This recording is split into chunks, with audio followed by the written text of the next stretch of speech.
Bonjour à tous, la famille Olympique de Marseille, c'est Franky Foot, j'espère que vous allez bien. On se retrouve aujourd'hui pour une nouvelle vidéo. On va faire l'avant-match du Classico Marseille-Paris Saint-Germain dimanche à l'Orange Vélodrome. Donc on espère faire un gros match, on espère la victoire de l'Olympique de Marseille, même si ça va être compliqué. Mais bon, moi j'ai envie d'y croire. Voilà, je pense que l'OM... je pense qu'on va faire un grand match. Voilà, est-ce qu'on va gagner après? Je sais pas, je le souhaite, je l'espère en tout cas. Mais je vois l'OM quand même faire un gros match. J'espère que ça va bien se passer. Donc installez-vous, supporters marseillais, supportrices marseillaises, supportrices d'autres clubs aussi, il n'y a pas de problème. Vous êtes les bienvenus tant que vous êtes respectueux dans les commentaires, il n'y a pas de problème. N'hésitez pas aussi à vous abonner à ma chaîne YouTube si vous aimez mon contenu, si vous aimez ce que je fais, c'est gratuit. Et ça donne de la force. Je vous remercie beaucoup, la famille OM. On va commencer cet avant-match avec une triste nouvelle. Ça m'a vraiment fait mal au cœur. Ce qui s'est passé hier. On a appris le décès de Barada, ancien joueur de l'Olympique de Marseille, ancien joueur du PSG aussi. Voilà, il est décédé hier à l'âge de 35 ans. Une crise cardiaque, il me semble. Donc, franchement, ça m'a fait mal, tu vois, ça m'a fait mal. Dégoûté, tu vois, franchement dégoûté. 35 ans, t'imagines. Ah, c'est triste, franchement, c'est triste d'apprendre des choses comme ça. Donc, repose en paix, Barada. Et toutes mes condoléances à sa famille. Voilà, repose en paix, Barada. Franchement, ça m'a très triste d'apprendre ça. Voilà, c'est incroyable, c'est vraiment incroyable. On peut voir aussi que justement dimanche un hommage va être fait au Vélodrome pour Barada. Donc voilà, repose en paix. Repose en paix. C'est dur d'enchaîner après ça, mais les gars, on est obligé de le faire. Donc là, on peut voir aussi que ça, c'est une nouvelle incroyable aussi. Les chants homophobes dans les stades, c'est interdit à partir de ce week-end. Voilà. Donc l'équipe à domicile qui reçoit, s'il y a des chants homophobes, l'équipe à domicile perd le match. Voilà, carrément. Donc, c'est-à-dire que je te prends un exemple. Si Marseille-Paris, on gagne 1-0, mais qu'ils entendent 2 ou 3 chants homophobes au Vélodrome, le match, il sera perdu. Les 3 points seront pour Paris. Voilà, c'est comme ça dans tous les stades de Ligue 1 maintenant. Voilà, alors, bon, c'est encore une règle. Alors, ouais, ok, les chants homophobes, mais après, il y a homophobe et homophobe, quoi, tu vois. Ça je le sens pas aussi, ce délire là. Il y a beaucoup d'équipes qui vont perdre des points, qui vont se faire sanctionner à cause de leurs supporters ou de 2-3 petits mots ou non d'oiseaux, allez, on va dire. Donc ça je le sens pas, hein, cette nouvelle règle. Je vous dis la vérité, ça va être une catastrophe à mon avis. Là on a une déclaration du Premier ministre. Il est trop beau, il est le Premier ministre là, Bruno Retailleau, qui te dit voilà, il y aura des policiers en civil dans les stades. Comme ça, ils vont repérer tous ceux qui font les chants homophobes. Voilà. Donc, on a une réponse aussi de Christian Cataldo aussi, chef de groupe de supporters de l'OM. Et voilà, il a cassé en deux au Premier ministre Ratatouille, là. Il a cassé en deux. Il a dit, t'inquiète pas, nous, moi je connais des policiers, des gens civils, ils sont déjà dans les stades, ils sont déjà abonnés. Donc voilà, bon bref, Bruno Retailleau, tu m'as un peu gonflé. Voilà, je te dis la vérité. Ensuite, on peut voir que Aubameyang, ça c'est incroyable aussi. Pierre-Emerick Aubameyang n'est pas dans la liste des joueurs nominés pour le prix du meilleur joueur africain de l'année. Ça c'est incroyable. Aubameyang qui a réagi avec humour. Hein. Il a dit, je sais pas, on dirait que j'ai joué au squash, tu vois, au squash, tu vois. Là, c'est n'importe quoi. Le mec, il a mis 30 buts la saison passée, toute compétition confondue. Il a fait une saison quasiment à la Didier Drogba et il est même pas dans la liste. Je sais pas, faut m'expliquer, hein, je comprends pas. Voilà, donc force à toi Aubameyang et je suis comme toi. Je comprends pas. De toute façon, moi, tout ce qui est Ballon d'Or, tout ça, Ballon d'Or, meilleur joueur de ce que tu veux, limite, ça m'intéresse même plus. Voilà, ça m'intéresse même plus. C'est plus comme avant, ça a perdu un peu de sa magie. Donc voilà. Mais bon, c'est quand même scandaleux qu'il n'y a pas Aubameyang dans cette liste. Je comprends pas. Voilà. Donc on y vient à cet avant-match, les gars. Marseille, Paris Saint-Germain, 9e journée de Ligue 1. On va faire donc l'avant-match ensemble au Vélodrome. Donc c'est dimanche. On espère la victoire de l'Olympique de Marseille. Je suis bouillant, les gars, je vous le dis. Rendez-vous dimanche, dimanche 19h en direct sur ma chaîne YouTube pour vivre ce match ensemble. On va faire un live, on va se lancer à 19h. Hein. Donc on sera là assez tôt, donc n'hésitez pas à venir nous rejoindre, à donner la force les gars. Je vais commenter ce match avec mon cousin qui sera avec moi, Jim, il va être avec moi. Donc voilà, on va le commenter à notre façon, à notre manière, en détente, sans se prendre la tête et en espérant vivre un excellent moment. Donc rendez-vous dimanche à 19h les gars, sur la chaîne YouTube. Je compte sur vous la famille OM.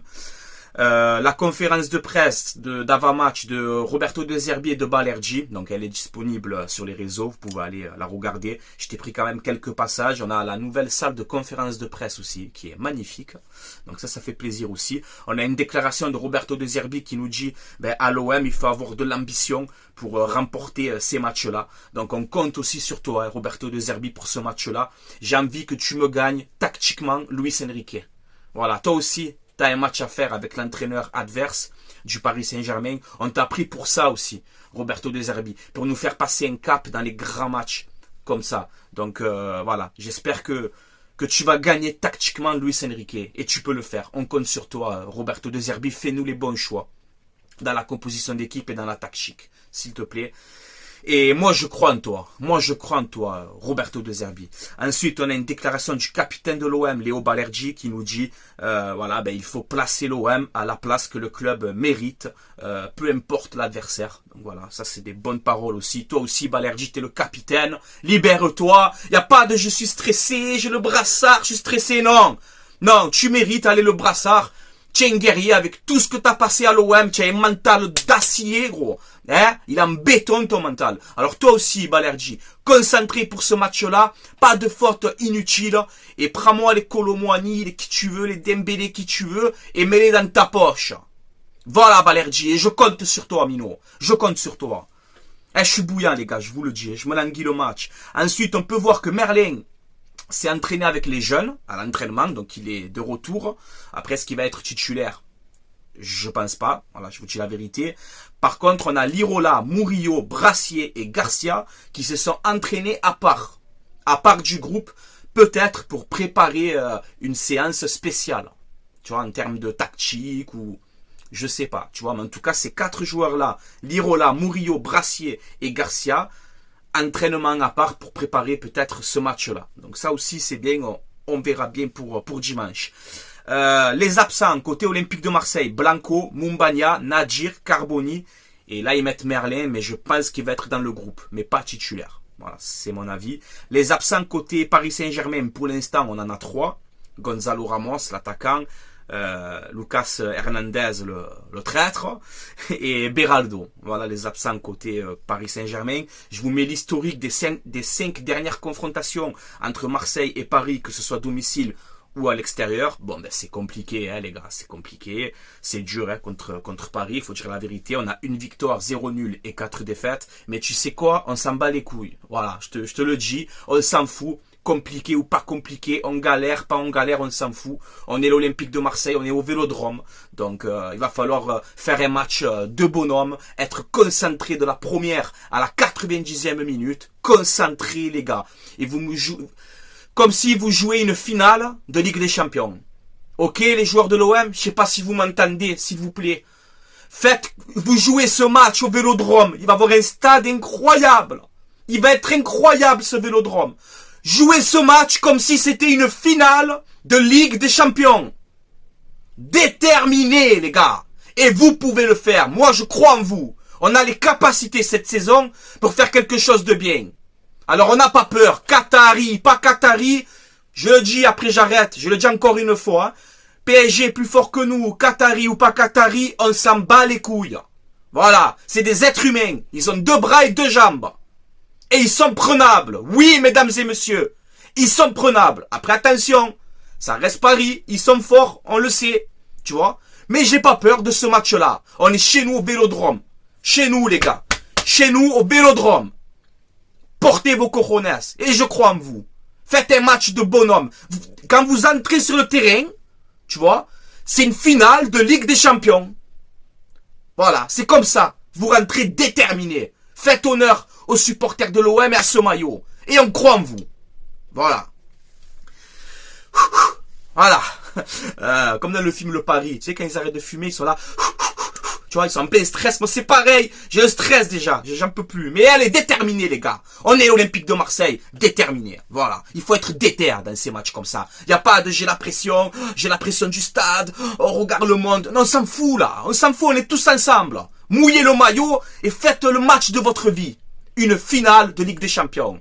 Ok, mes champions, ok mes champions, on croit en vous. Ensuite le classement, donc Paris premier, Monaco deuxième, l'OM troisième, quatrième Lille. Donc on a 17 points, on est à 3 points de Monaco et de Paris. Donc si tu gagnes ce match-là, tu reviens à égalité avec Paris, ça serait incroyable, tu vois, tu gagnes ce match, eh ben ça prouve que tu vas être là pour les emmerder tout au long de la saison. Par contre, c'est vrai que si tu perds 6 points d'écart, ça va être compliqué après. Pour rattraper, on ne sait jamais, hein, mais 6 points, ça va faire un peu trop, peut-être, je pense. Donc voilà, même le nul, c'est bien aussi, tu me diras. Même match nul, la vérité, je préfère prendre un point que 0, tu vois. Mais voilà, j'aimerais, qu'est-ce que je signe? Je signe pas, je signe pour rien. On va jouer, on va essayer de gagner ce match, c'est tout. Faut arrêter d'avoir peur un peu, les gars. C'est bon, qu'on arrête d'avoir peur. Ça va être un match compliqué, mais je te l'ai dit, soyez déterminés. Voilà. Alors, ma composition d'équipe. Et je vais vous expliquer, asseyez-vous bien, écoutez bien ma gamberge. Je vais vous donner ma composition d'équipe et je vais vous expliquer pourquoi. Pourquoi, personnellement, je ferai ces choix-là. Mais c'est Roberto De Zerbi, le boss. Tu vois, c'est lui qui décide. Donc en vrai, moi je vais vous faire ma compo, mais on s'en fout. N'importe quel joueur, n'importe qui va être sur le terrain, c'est la même. Vous vous donnez à fond. Moi je vous donne ma composition d'équipe que je vais vous expliquer en détail. Donc un 4-3-3. On reste avec cette défense à 4. Plus de défense à 3 et tout. Non, on fait comme on a fait à Montpellier. On reste avec cette défense à 4 avec des attaques plus rapides. Une position de balle un peu plus fluide, tu vois. Moi, je veux qu'on attaque, voilà. Je veux qu'on attaque, qu'on soit équilibré défensivement aussi, attention. Mais je veux attaquer, voilà. On est au Vélodrome, il faut attaquer. Il faut presser son adversaire. Il faut les manger, voilà. Donc, moi, je fais ce dispo-là. Rouli dans les buts. Arrière droit, Murillo. Balerdi, Cornelius dans l'axe. Ulysse Garcia à gauche. Un milieu à 3 avec Højbjerg, Rabiot, Harit. Donc Højbjerg en sentinelle qui fait ce lien entre la défense et l'attaque. Un Rabiot qui se projette et un Amin Harit qui fait le jeu. Voilà, moi je veux du jeu. Je veux presser cet adversaire. Je veux pas les laisser respirer. Voilà, moi je ferai ça. Greenwood à droite. Luis Enrique à gauche, j'ai hésité avec Jonathan Rowe, mais je vais vous expliquer pourquoi je préfère faire démarrer Enrique. Et Wai devant. Alors, je vous fais cette composition d'équipe. Pourquoi? Côté Paris Saint-Germain, on a 3 ou 4 dangers. C'est Barcola sur la gauche. Voilà, il est un peu virevoltant, là, tu vois. Il faut faire attention. Dembélé, il a les pieds carrés, mais pas un pied devant l'autre, mais en termes de dribble, de percussion, c'est vrai qu'il rend fou. Mais derrière Dembélé, on a les montées de Hakimi, qui est très très fort offensivement. Ok? Donc moi j'essaye de bloquer ça. C'est pour ça que si je mets Ulysse Garcia pour le faire démarrer, je mets Luis Enrique avec lui sur le côté gauche. Pourquoi? Parce que Luis Enrique, il défend quand même, et il va pouvoir contrer peut-être les montées de Hakimi. Si je fais Garcia héros, je pense qu'on va être déséquilibré au coup d'envoi sur ce côté gauche. Donc je préfère mettre Enrique pour qu'il aide Ulysse Garcia à défendre sur le côté. Et je dis à Enrique, quand Hakimi a le ballon, tu ne le lâches pas et tu me le fais tomber. Voilà pourquoi je fais ce côté gauche. Pourquoi je mets Balerdi Cornelius? Beaucoup demandent qu'on toque bien dans l'axe. Bien sûr, ça peut se faire. Sauf que moi, j'en ai marre de changer tout le temps la défense. Déjà qu'on galère à trouver les automatismes avec les défenseurs. Balerdi Cornelius, ça a été solide. C'était que Montpellier. Encore une fois, je m'en bats les couilles, tu vois. Je garde Balerdi Cornelius pour l'entente. Ils ont fait un bon match ensemble, donc je les laisse. Les deux, pour qu'ils prennent aussi leurs repères. À droite, je préfère Murillo à Lirola. Højbjerg, Rabiot, bon, ça, il n'y a aucun débat. Harit, je le mets parce que j'ai envie qu'il me casse ses premières lignes, tu vois, et qu'il me fasse du jeu. Et Greenwood, Wai, bon, voilà, on les laisse comme ça. Donc voilà pourquoi je fais ça. Ensuite, Garcia, il va monter, il va faire ses montées. Tu vois, il est capable de faire de bons centres. Il est rapide aussi. Défensivement, c'est compliqué. Donc, Enrique, il descend pour l'aider à Garcia. Et il me contre Hakimi, Enrique. Ensuite, en deuxième période, si c'est la manière que je pense, que tu les presses haut, que tu les laisses pas respirer, que tu essayes, et je le dis, et je le répète encore une fois dans cet avant-match, je vous le répète, Marseillais, Marseillaise encore une fois, je vois l'OM marquer 2 buts minimum. Oui, je le vois. Voilà, je vous le dis, j'ai un pressentiment, depuis 3-4 jours, je le sens comme ça. Je vois l'OM marquer 2 buts minimum. Voilà, donc mon prono c'est ça. Je t'ai pas dit qu'on va gagner, je sais pas. Je vois l'OM marquer 2 buts minimum. Voilà. Ensuite, en deuxième période, ben, tu peux sortir Ulysse Garcia, rentrer Brassier pour sécuriser ce côté défensif si tu mènes au score. Parce que moi, je suis comme De Zerbi, les gars. Je vise les 3 points. On est là pour gagner. Hein. Voilà. Après, si on fait nul, je serai content aussi. Mais je vise la gagne. Hein. Je vise la gagne. Moi, je vous le dis. Ensuite, tu peux faire Balerdi Cornelius. Ben voilà, après en seconde mi-temps, tu peux sortir Cornelius et rentrer Kondogbia dans l'axe ou rentrer Kondogbia au milieu de terrain. Tu peux rentrer aussi Jonathan Rowe à la place de Henrique en deuxième mi-temps. Rentrer Ismaël Koné, rentrer Mopé à la place de Wai. Tu vois, vers le dernier quart d'heure, tu rentres Mopé, tu dis vas-y, maintenant, rends les fous aux défenseurs de Paris, là. Rends les fous. Tu vois, avec ton caractère et ta petite... ton petit chambrage que tu fais chaque fois. Après, bon, il faut marquer aussi. Le chambrage, c'est bien beau, mais on est là pour marquer des buts aussi. Ok, MOP. Mais tu rentres, tu me les rends fous. Tu as vu, quand tu rentres en deuxième mi-temps, tu me les rends fous. Et chien de la casse, je veux. Voilà. Voilà ce que je ferai. Moi, personnellement, je sais que la compo, on peut discuter. Il y a des gens qui vont pas être d'accord avec moi. Mais je le dis encore une fois. Peu importe qui va être sur le terrain, je veux des bonhommes. Voilà. On joue une finale de Ligue des Champions. Ok mes champions, ok les Marseillais, entendez-moi bien, écoutez bien ce que je vous dis. On joue une finale de Ligue des Champions dimanche, au PSG, au Vélodrome. Alors ne soyez pas, comme il dit Mohamed Denis, tu vois, c'est la vérité, ne soyez pas complexés, il a raison là, par contre il a raison, ne soyez pas complexés, on s'en fout de Qatari, de Barcola, on s'en fout. On est chez nous, au Vélodrome, on a des joueurs de talent aussi, et on peut faire quelque chose. Je vous le dis, soyez déterminés. Déterminés les gars, on n'a pas honte de quoi. On a un stade dimanche. On a un stade dimanche. Écoutez-moi bien, le Vélodrome dimanche, je peux pas y aller, je vais faire le live. C'est vrai que j'aurais aimé y être. Mais le Vélodrome dimanche, vous allez comprendre c'est quoi un stade de foot. Hein. Vous allez comprendre. Je vous le dis. Donc on a tout le stade avec nous. La vérité... je vais pas te dire, mais il peut rien se passer. On peut pas perdre ce match. Même que c'est le PSG. Voilà. Je m'en fous. Moi, je suis ambitieux. Et De Zerbi, il a dit à la conférence de presse. À Marseille, il faut être ambitieux. Il faut avoir de l'ambition pour gagner ces matchs-là. Eh ben, faites-le.